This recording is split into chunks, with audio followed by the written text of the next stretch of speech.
Fiance F31 said her ex is the love of her life. Throwaway for obvious reasons. So I'm in a bit of a daze right now, to be honest. My fiance F31 and I am 33 got engaged in October last year and have been in a relationship for 5 years now. Everything has been great, and I can honestly say that I've never met anyone who comes close to her.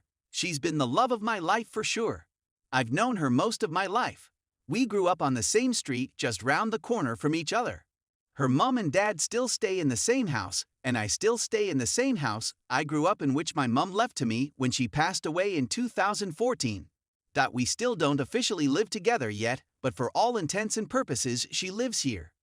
Her parents and her are really close though, and she still has her bedroom there and will occasionally spend the night there, but she's never away from here.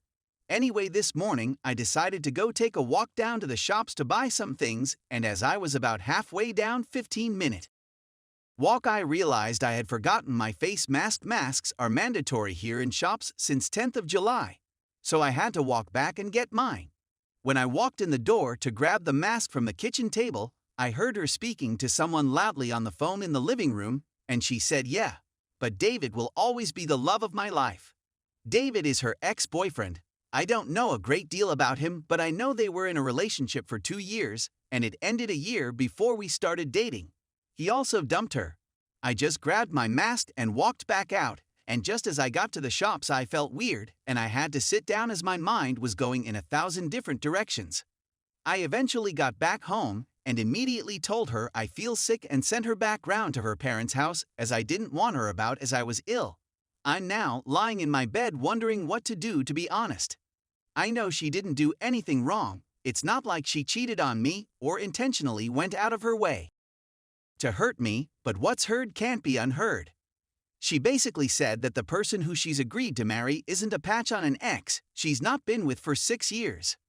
The fact she said he will always be the love of her life also means that it's a void game. Her heart's already been taken, and there's nothing I could ever do to change that. Also, what would happen if he did come back into her life? You can't turn down the love of your life when they come calling, and I'd be dumped quicker than yesterday's leftovers. So what do I do? Tell her I was earwigging on her and heard her say that? Just end the relationship for a completely vague reason like, "Oh, it's not you, it's me," etc. Swallow my pride and pretend I didn't hear it? Everything has been wonderful, but there's no way on this earth I want to be someone's second choice, especially when her ex is the one on her mind that she obviously would be with if she could. I'm thinking about just saying it's not working between us. She's now texting me about coming round tonight and mothering and spoiling me 'cause I'm the sicky story too. Married for 19 years before my wife cheated on me. I wanted to share my story with the younger generation before I die, quite frankly. I have lung cancer and I don't expect to be around much longer, so this information needs to get out there. I got married when I was 18 in 1964. It feels like I'm not even the same person anymore. I used to be in good physical shape, and now I'm stuck in a wheelchair. My wife and I both had to work full-time since I didn't have the income to support both of us. I worked in construction and she cleaned hotel rooms. We never had any kids, and we still had time to ourselves on the weekends. I don't think we ever argued, but this was so long ago I'm losing details. Though, and we didn't have any issues getting along. Over the years I started to make more money, and she was able to quit her job and stay at home.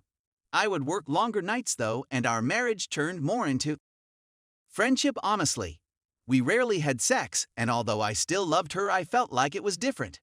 We didn't spend enough time together towards the end. I take the blame for leading us down the wrong road with my job. As you will read later on, this wasn't the only issue, but still I should have addressed this situation while I still could have. One night, I get back from work, and at first, everything seems normal.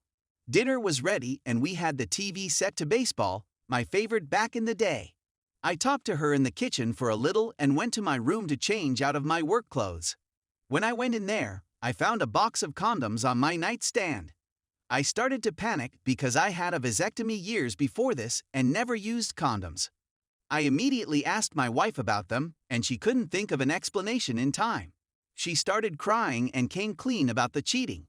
She invited her friend from work over for sex while I was out and apparently forgot to get rid of the condoms. I'm not ashamed to admit I was crying as well after hearing that. I tried to find out why she did this, and she said she just wasn't attracted to me, was lonely, and never enjoyed our sex. I didn't know what to say and ended up leaving. We got divorced after 19 years of being married. In my 40s, I was a disaster. I lost all confidence and motivation to go on. I started drinking and eventually became an alcoholic. It took me until my 60s to kick this habit. I couldn't look myself in the mirror while thinking I was a failure of a man. I wanted to date again, but I just thought the same would happen again. It never occurred to me that I was bad in bed, and I really didn't have any good answers. My skin started to wrinkle a bit, especially on the back of my legs, but I took pride in maintaining my figure for a while, and when I had sex during our marriage, I swear she enjoyed it. I kept my tough guy appearance through my 30s, and would still wear my bandana during sex, which was a turn-on for her. I was generous and always went down on her when she wanted me to. I used rings to maintain erections, and I could always extra hard, which was a fetish of hers. If I tried my best, by definition I couldn't do anything else. As time went by though, I started to think about the idea that at an older age sex wasn't too important, and about 5 years ago I started dating again. We don't have an active sex life, but she assured me that there was nothing wrong with me. I remarried last year, which made me so happy, but unfortunately that's when I got my cancer diagnosis. Since then I've lost a lot of energy, and my new wife is the only one that keeps me going. We are trying chemo, but the future looks bleak. In my remaining days, I want to share some knowledge I've collected over the years to make the world a better place.